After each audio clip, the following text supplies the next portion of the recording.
Welcome to the Dealing with Feelings webcast. Today, I spoke with Dr. Alfiee Breland-Noble, a pioneering psychologist, author, and founder of the mental health nonprofit, the AAKOMA Project. Dr. Alfiee and I spoke about the links between emotion regulation and intersectional identity, a term that is confusing to many. I love learning all the ways she blends racial and gender identity into her research and practice. Lots to think about and apply. Let's get into it now. Hello, Dr. Alfiee. Hello, Dr. Marc. So thank you for being on this webcast called Dealing with Feeling. I'm both honored and delighted to have you on. And I have to start with my first question, which is, how are you feeling? I'm frustrated. That's just, generally speaking, already 2024 has been a good feeling year. So I've been feeling good in general. At the moment, I'm a little frustrated. Yeah. And just to be, I also am discombobulated. My husband is away for a month for work. You're gonna be my healthy co-regulator. So, firstly, can you just share, briefly, like the AAKOMA Project? That's your baby. So tell us, what the goal is for that project and kind of the. Let's start there. Okay, the AAKOMA Project. We're about three things: raising consciousness, empowering people, and changing the system of mental health to make it more inclusive and welcoming for young people of racially, ethnically diverse backgrounds with a focus on intersectionality. So we're really all about how do we create the biggest tent possible and bring as many young people, youth, and young adults in, focused on research, outreach, engagement, and that type of thing. Media work, we do a lot, but that's really what we're about. And I always love to tell people it started as my research lab when I was a psychiatry professor back in the day when I was an academic.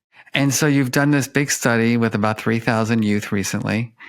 And if you could just share, what does everybody need to know about this study? I think the biggest takeaways for me are a lot of what we found mirrors what we've seen come out of the CDC and over the past year, just in terms of the prevalence of symptoms associated with what you and I would describe generally as depressive illness, anxiety disorders, exposure to trauma, which in and of itself is not a mental illness, but, it has downstream effects if you're exposed to trauma. And then I think beyond that, it really is specific things like over half of our sample reported having thoughts of suicide.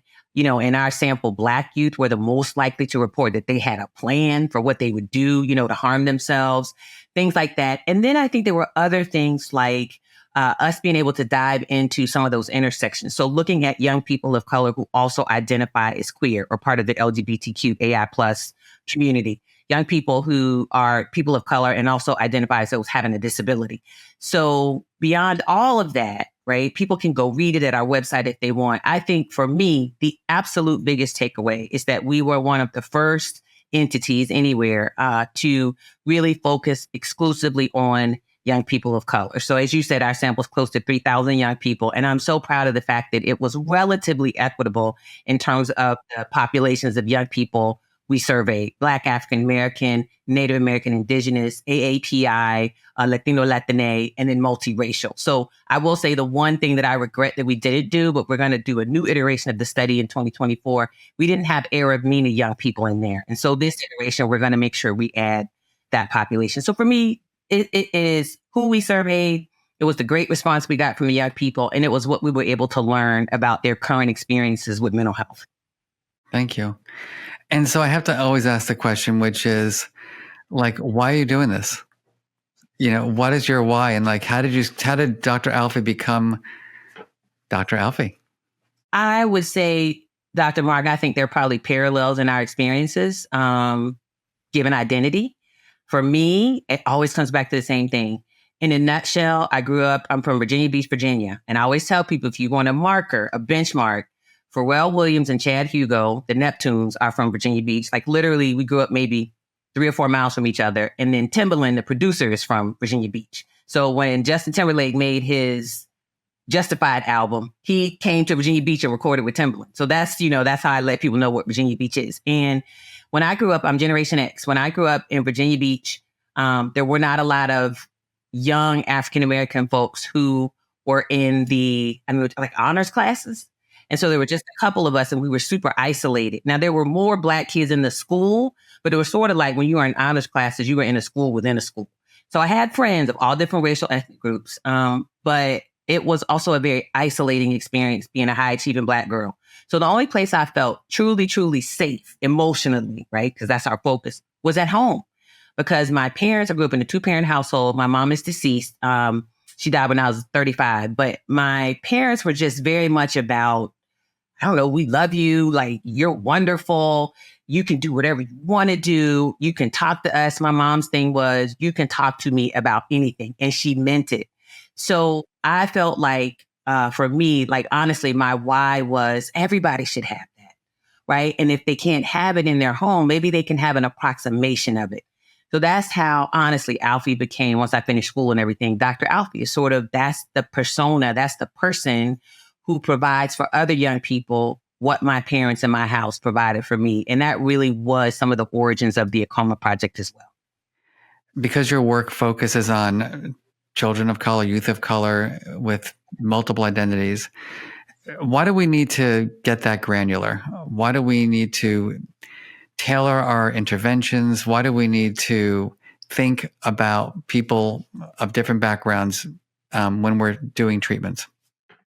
I would say primarily because we all are living a shared experience, but we're all having that shared experience in very unique ways, right? So even as a Black woman, I cannot say that my experiences as a Black heterosexual cisgender woman are identical to my sisters who might be transgender, right? To femme expansive people, right? Who also happen to be Black. So I have to be mindful that while there are shared aspects of identity, with the biggest shared aspect being we're all human, that there's so many nuances in the ways in which we experience the world and the ways in which the world experiences us. So there's this great, I follow a lot of content creators who talk about mental health, like advocates, not just people like us who are like experts on the science and clinical side, but like everybody. And so some of these advocates, there's one that I follow, I can't even remember their name, but they're sitting in a car and they're a Black individual and they're male identified.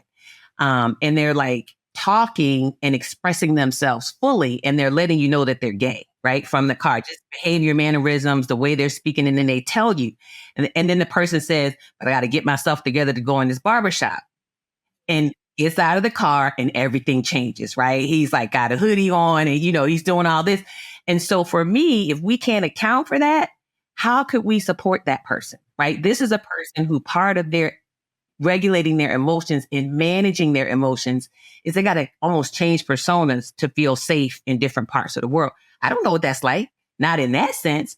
And so for me, this is why I wouldn't even necessarily say our interventions have to be tailored specifically. I would say that from the beginning, they should account for the broadest range of young people and not so young as possible. Because if we can include a big cross section of people in our samples, then we can build something that sort of reaches toward the middle. So that's why I say it's important, because we're all living this shared experience of life, but we're all encountering that and engaging with it in very unique ways.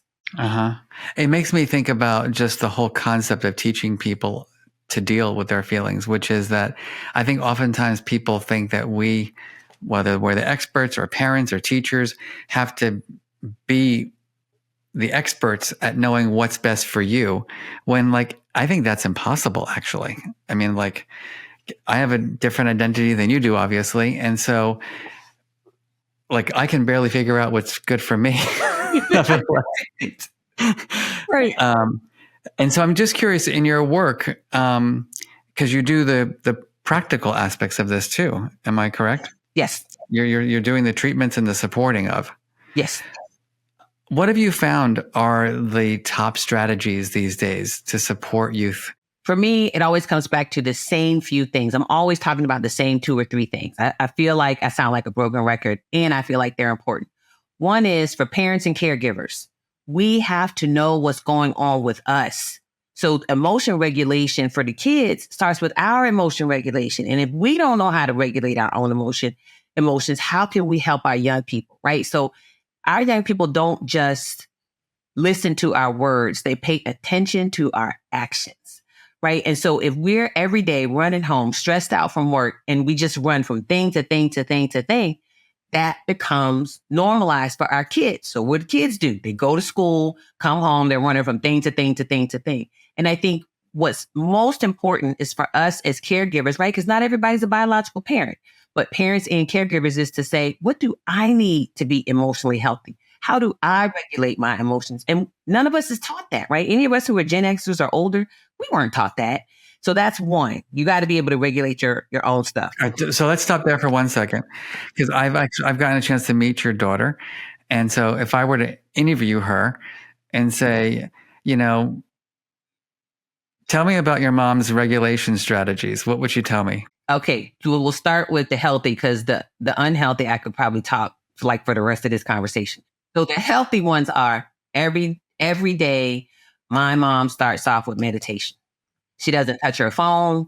She doesn't do anything until she meditates for at least 10 minutes. Often it's 30. And I've been doing that since she was 2 or 3. So that's one. The second thing she would say is my mother's mornings always start with exercise after she meditates. So 7 days a week, my mother is either out running or walking with the dog, or she's at the gym. Those are the healthy coping mechanisms. If you ask about the unhealthy ones, she would say my mom worries way too much about, it's important to be on time, but she stresses herself out about being on time, and she's still most of the time not on time for anything, right? That's number one. I did good today. Oh my God, I did good today.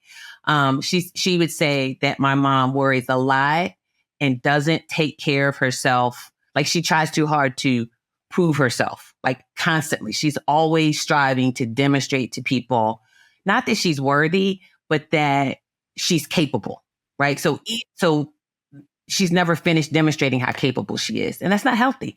And then I think the final thing is sometimes my mom doesn't know when to turn it off, meaning if there's work that needs to be done, instead of saying that's just not going to get done today, it goes back to that proving herself thing.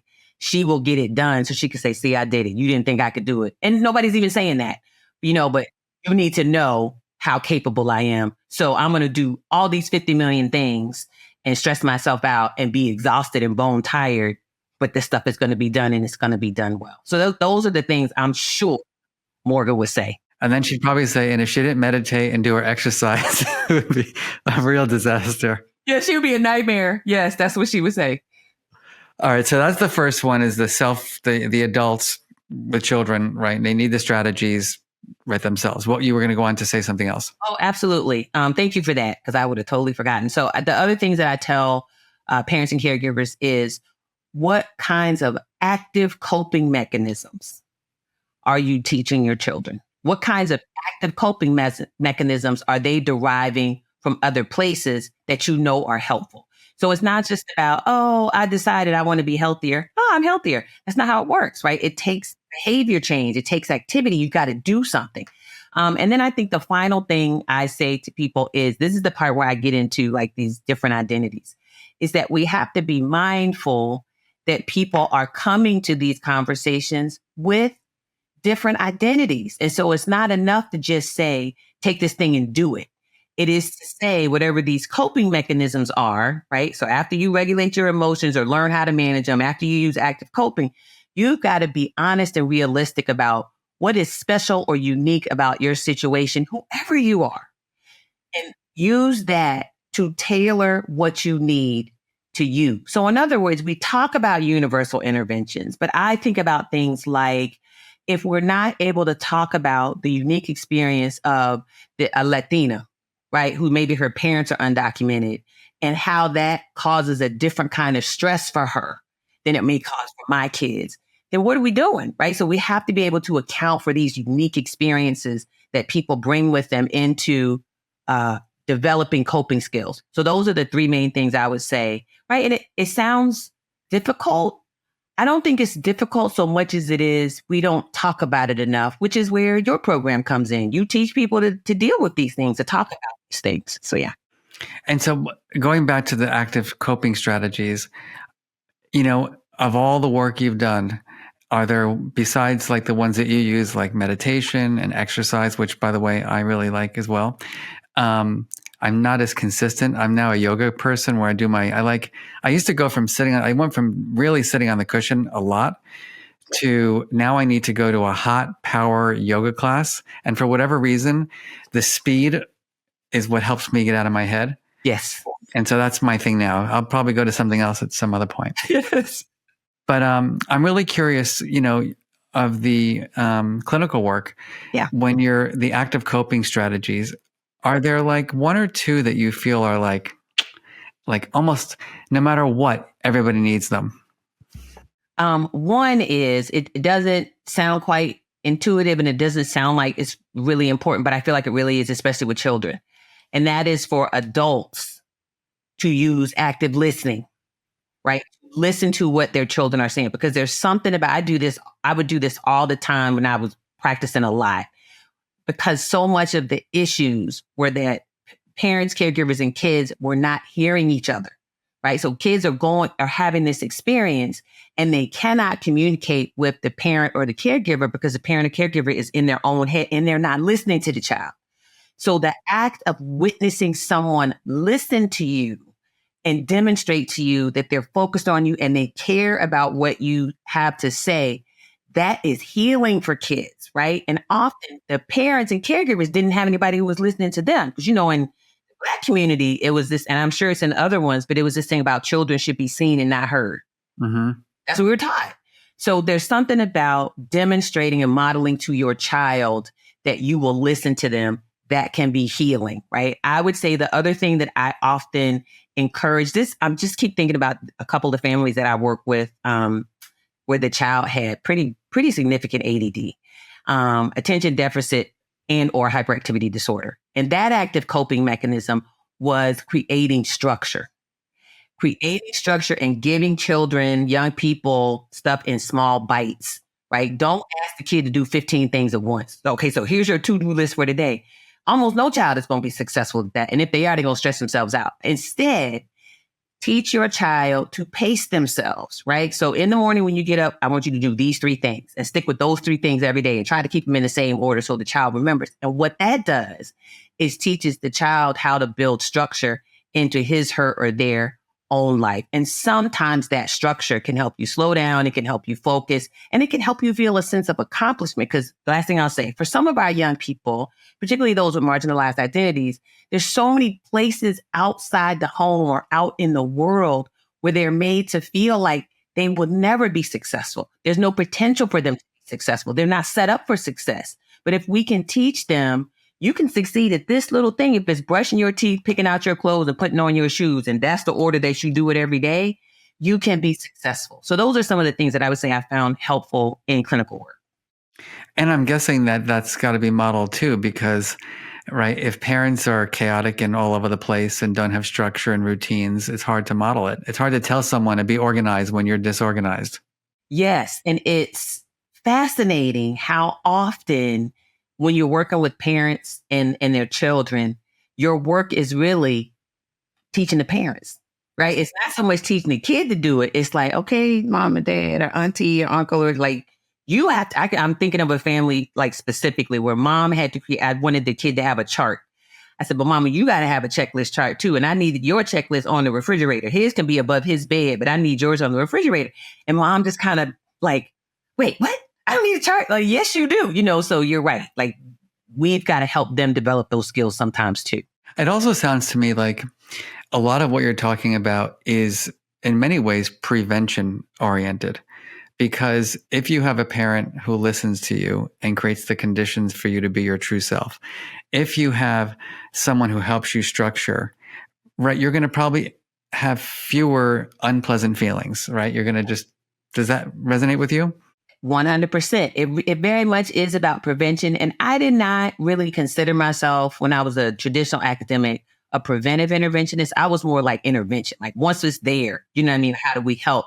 But as you describe it, that really is what it is. Like part of our work, one of the interventions that we have that we've developed is, I'm not even going to get into it, but the work is teaching people how to communicate more effectively. That's essentially it. And if we can teach them both ways, bidirectional, how to communicate more effectively, what we found in some of our pilot data is those are the families where the parents and caregivers are more readily able to identify when the child is struggling emotionally. But if you don't communicate, what you just said, how do you get to knowing when something's off with your child? Like, you can't get there. Yeah, I appreciate that. I'm going to make a jump now. So I have this dilemma that I need you to help me figure out. So we've been in this work. I mean, 30 years or so, Yes. 25 years. Yes. And like 30 years ago, there was this big thing on positive psychology. Yes. And there was, the work I'm involved in, emotional intelligence, and yes. well-being now is a term that everybody knows. And there's my program, there's your work, there's lots of people in this space trying to help people learn lots of skills and strategies. However, at the same time, look at your data. Yeah. And so I'm really struggling, with the fact that as, more research is done on healthy regulation, as more interventions are built, at the same time, there's an increase in anxiety, an increase in depression, increase in suicidal ideation, et cetera. Yeah. And I'm curious, what do you think why do you think that's the case? Like, how do we understand that? And what are we supposed to do about it? Okay, so this is the part where I get this a smidgen spiritual. There is an entity in my belief system. There's an entity up there that runs all of this. That entity is not me. So who am I to think that I'm going to come up with the panacea to cure all of this, right? So I don't have any expectation that all of this is just this being mental illness, poor emotion regulation, lack of emotional intelligence, lack of well-being or poor well-being. I have no delusions that I'm the person who's going to fix all of that, right? So that's one. So, and then along with that, but you're contributing, but you are helping to make it better, just so you know. That's right. Helping to make it better, right? So I don't expect it to all go away. I expect that in my corner of the world, I will help somebody feel seen, heard, and valued who may not have felt any of that prior to encountering me. I'm certain for you, when you all are in the schools, you're doing that for so many young people, right? And some of the staff and faculty and administrators as well. So that's what we can do. I think as well, we are living in an era where more people are willing to talk about these things openly. When you and I started, it was still taboo. When you and I started, literally, I came from departments of psychiatry. The electronic medical record was split. It was everything, and then psychiatry was over here. So anybody who worked in the hospital, with the hospitals that I worked, if you worked any place other than psychiatry, you couldn't see people's records.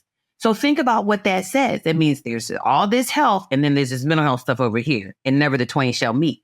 I don't think that we do that so much anymore. So given that, there's much more exposure, I think, to people disclosing and being open about what they're struggling with. And I think that is what we're seeing too. It is this proliferation of people saying, yeah, I'm on meds.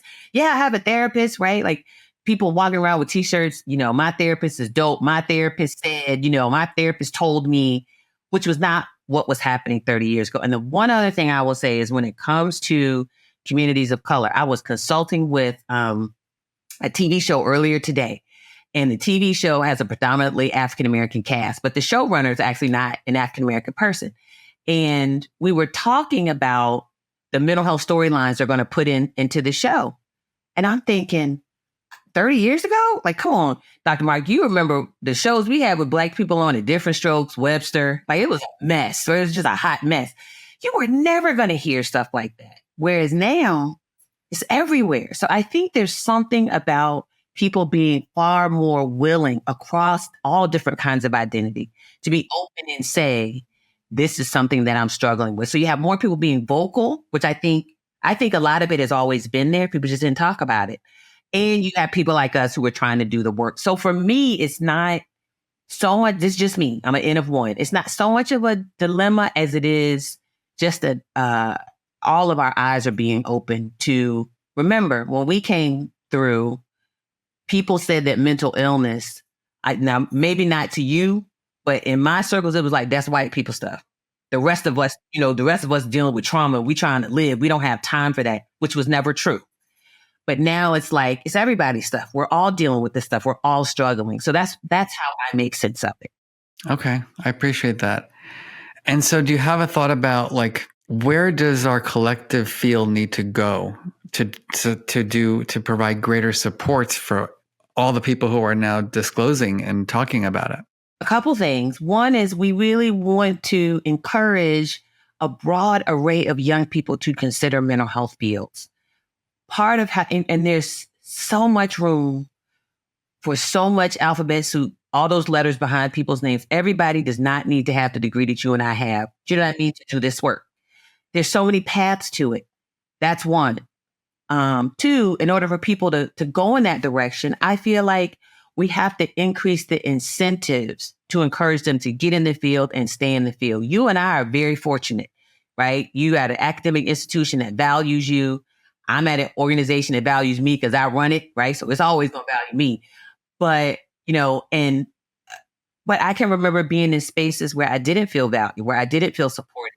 You probably can remember that too at different points in your career, or wasn't paid well, right? So reimbursement rates, I'm not going to get on the soapbox, but we can't reimburse providers at these awful rates and expect them to stay in the field. Nobody wants to, barely be able to put food on the table because they want to go into this profession. I also think we want to do a better job of, as we're developing interventions, this is the research soapbox, is to really push strongly and encourage people. When you're building interventions, when you publish your work, if I'm a journal editor, I need to see that you have made a concerted effort to make that sample look equitable, right? Please don't come to me with, well, 10% of our sample was Black and 15% was Latino, and we don't have any Asian Americans, and it was 2% Native. Do better, right? Because if people can see themselves reflected in the data, I feel like, we have the real smart, well-educated populace right now about mental health, and everything's on the internet and everything's on social media. They can say, oh, okay, that emotion regulation program. Okay, I like that because I see people who look like me who do that. So clearly it works for people like me. And if more of us can do that, take it upon ourselves, not wait for the journal editor to say, look, wait a minute, I don't know about the sample.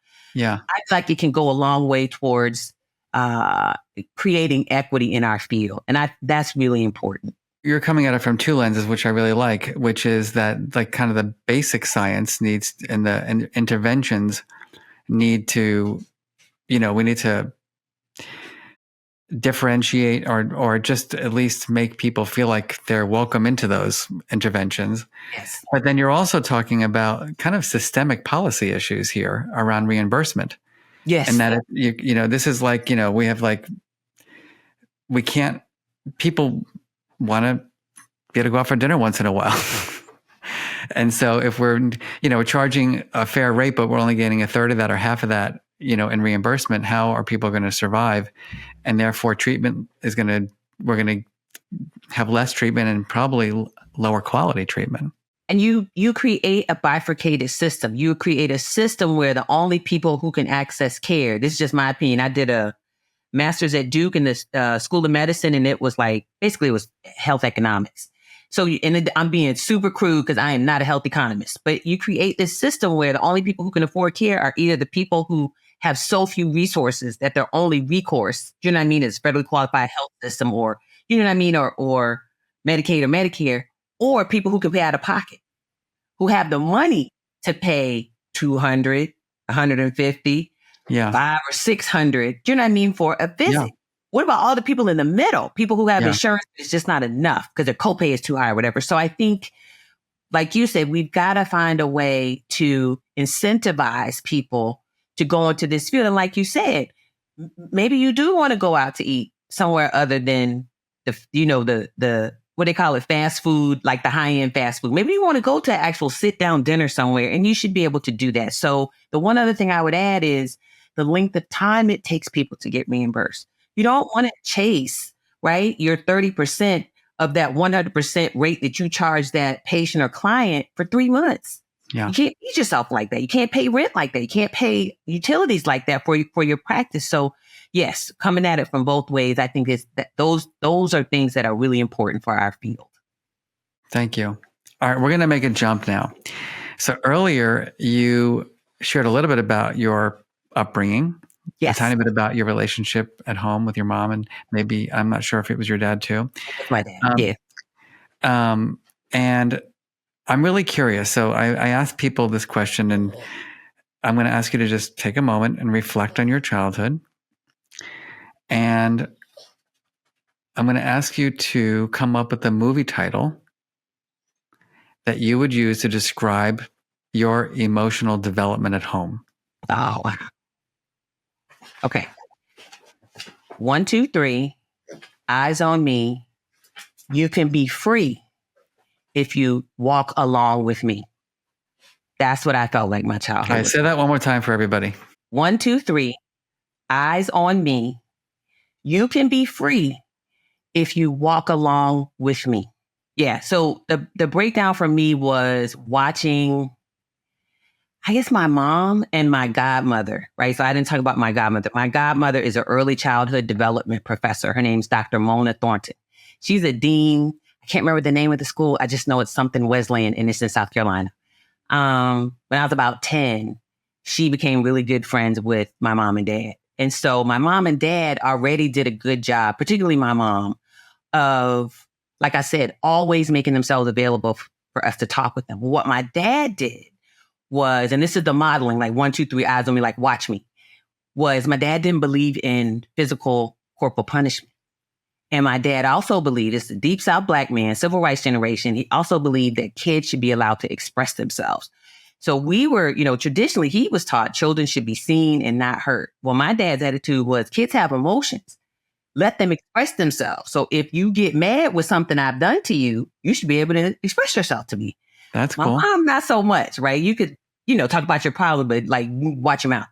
So it was the emotional connection from my mom. It was emotional expression from my dad. And then where Mona came in, Mona had the book knowledge. And so she would always talk to my parents about the kinds of things that they could do to support my brother and me emotionally. She was like a Dr. Brackett, like in our house. Like she would, talk with them about that stuff. And so walking along with me was just like watching, I don't know, she was like an additional parent, watching the three of them and how they would navigate interacting with us. And I knew that some of what Mona was teaching my parents was rubbing off on them and then trickling down to us. So I felt like I had visual models, verbal models, and like behavioral models for this is how you conduct yourself as a parent. This is how you interact with kids in a healthy way. I'm not saying it was all perfect. Of course, there were times when I was frustrated and upset or whatever, but I just felt like I had enough cushioning around me and scaffolding around me that that's what led me to be here. That's what led me to be Dr. Alfiee. That's what gives me the ability to say to young people, I always want you to feel seen, heard, and valued, because that's what I saw and that's what I received in my household. It's interesting because, in my book, which is called Permission to Feel, I talk about my Uncle Marvin, who was the person who just created the conditions for me to be my true self. And I've done research now for the last 3 years with about 50,000 people, all racial, ethnic backgrounds across the United States. And I've asked them that simple question. Did you have an Uncle Marvin or an Aunt Maria or whomever? Right. And what I'm finding across the board, only about 30 to 40% of people say yes. 60 to 70% say no. And it sounds like you're saying yes. Mm-hmm. So seen, heard, and valued. But I'd like to get more specific even. If you were to come up with 3 adjectives that would describe one of those people, maybe it's your aunt. Yeah. Like how do you describe her to people? What were her traits? If I stick with Mona, Dr. Thornton, Mona was patient. Mona was like, what's another word for smart? Like, I don't know, patient. She was intuitive and she was kind. Right. So she's a brilliant woman, but she never beat you over the head with it. It was like this, I don't know, she just had a way of communicating. She just knew how to communicate with you, like with a kid. And to me, that's the intuition. Like there was just something in her where she could speak to a 10-year-old Alfiee and make me feel like I could do anything, which is what I was getting from my parents anyway. But it was really cool to have someone who wasn't biologically related to me say, child, you got this. You don't listen to them kids. You can do whatever you want to do. So it was that patience, that kindness, and that intuitiveness. And if I could add a fourth, Mona was like, it was like quiet power. She was never overpowering. She would just kind of sit back, you know what I mean, and observe. And then she'd hit you with something brilliant, and then she would sit back again. So I would say that's what it was. It's interesting because they're related to, and I'll just share with you what I'm finding in the research is that the top three like larger buckets, number one, non-judgmental. Do you think she? Completely. Mona didn't judge anybody. She did not. And she wouldn't let you do it either. Number two is what you've been talking about all along, which is good listening. Like they just listen. And number three is this kind of combo of empathy and compassion. Yes, that's Mona. And what's interesting is that the one thing that's lacking is the fixing mentality, right? It's not like I'm going to fix you. It's more like I'm going to not judge you. I'm going to listen and I'm going to work with you to figure it out. Yes. And I trust you that there's something in you that you can figure this out, right? You can get on the right path. And I'm just going to be here. I would used to tell my patients that all the time. I'm just the GPS. You're driving the bus. And that's what Mona was. She just would like, she was like the bumpers when you bowl, those little bumper things on the side. That's what Mona was. Let me get you back in the lane, but you got this. Yes. So the question I have again is how do we create more Monas? Woo! And more Uncle Marvins. Well, part of it is your data, right? To be able to say to people, you can drill that down to those three adjectives, non-judgmental. Do you know what I mean? Like to be able to say that to a parent. Yeah. That gives people something to work toward, to be able to say that to a provider, to be able to say that to a teacher, to be able to say that to a principal, to be able to say that to a boss. This is how you create a better work environment for your people. A coach, whomever, I think that's where it starts. But like you said, we've got to be able to drill it down to those key factors to give people something to work toward, right? We can say be like Uncle Marvin or be like Dr. Mona, but how do you do that? So the hows to me are equally, if not more important. I couldn't agree more. And when you think about like the non-judgmental piece, I mean, think about the world we live in today, how judgmental it is. And like, where is the school of non-judgment? Right. Like it literally non-judgment can be fix your face and close your mouth. Do you know what I mean? Like if you could start there, those are your hows. Don't open your mouth. You don't like something and fix your face. Right? Like I don't have a poker face. You know that. And it meets together. I have no poker face, but you know what I mean? Like, yeah, you're right. Where is the school of non-judgment? Because sign me up. I want to go. Mm-hmm. All right. So now we're going to go into kind of a little bit more of Dr. Alfiee before we wrap. Okay. So in my work, we have this tool we call the mood meter. And there's different quadrants for, plotting how you feel. We've got the yellow, high energy, pleasant. That's excited and happy. We got the green, which is calm and content. We've got the blue, which is kind of down and disappointed or sad or even depressed. And then we've got that red, which is kind of the anger and anxiety family. And so now we're going to play a little game. Okay. And you're Dr. Alfiee, and you are dying to be in that yellow quadrant. You just want to be highly energized and excited and happy. What's your go-to strategy for getting there? Mindfulness. Even to get high energy? Yes, I have to, because the mindfulness puts me in a place where I can visualize, right? Like the young brother, the football player, they just won a national championship from Michigan. He's sitting on the side of the field before the game meditating, and they won. The meditation, right? Because I'm anxious. I should have said that earlier. I'm very anxious. The meditation gives my brain enough time and space to calm down, get clarity, and then I can visualize the high energy thing or space I want to be in. And then I open my eyes up and I'm like, okay, I'm here. But yeah, it's the meditation. My brain has to slow down for me to get to that place of like. Interesting. Yeah. I appreciate that. Yeah. Now the green. So you want to be is it the same? You want to be calm, content, tranquil, peaceful, relaxed? What's your go-to for that? Can I say go to sleep? No. It's like get to that space. I don't think it's the act of mindfulness. It's more, because even contrary to popular belief, mindfulness is an active practice. You know what I mean? Like you got to be focusing, you know what I mean? And like pushing other stuff out or just letting it float by, whatever the case may be. I think for the calm state, it's more getting to a place of being relaxed. So I can be thinking about things. If I'm thinking about pleasant things, that allows me to be relaxed, which is different than you can't turn your brain off, but trying to tune everything out or just letting things sort of float by. So if I'm relaxed and engaged in the practice of just allowing things, I don't know, just allowing myself to be and just allowing myself to have that peace, that's what helps me get relaxed. So it's kind of like getting to a place where I'm almost asleep. That's what allows me to feel relaxed. Okay. All right. So now you are in, like, you're just like hopeless. You're feeling despair. Nothing's working out. Yeah.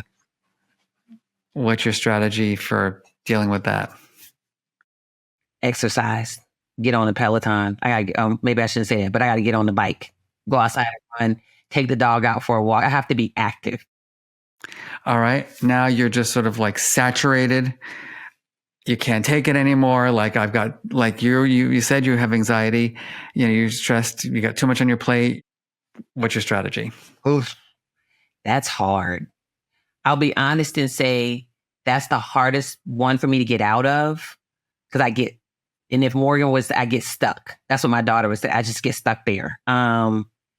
So my strategy is, it's probably not healthy. Sometimes I have to let it run its course. Like I have to go somewhere by myself. I have to yell because often it's because somebody's done something that really made me angry. So I have to go yell and like release it. I got to say what I would have liked to say to that person, but I would never say because I'm not mean.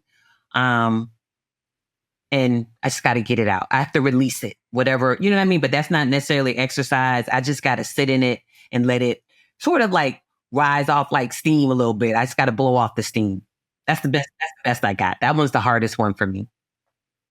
What's interesting to me, given, I've we're on a council together and I see you interact and I perceive you as someone who is like just Miss Extrovert, Dr. Extrovert, right? You're like out there and you're social, but yet, and you're just like, you're a dynamic presenter.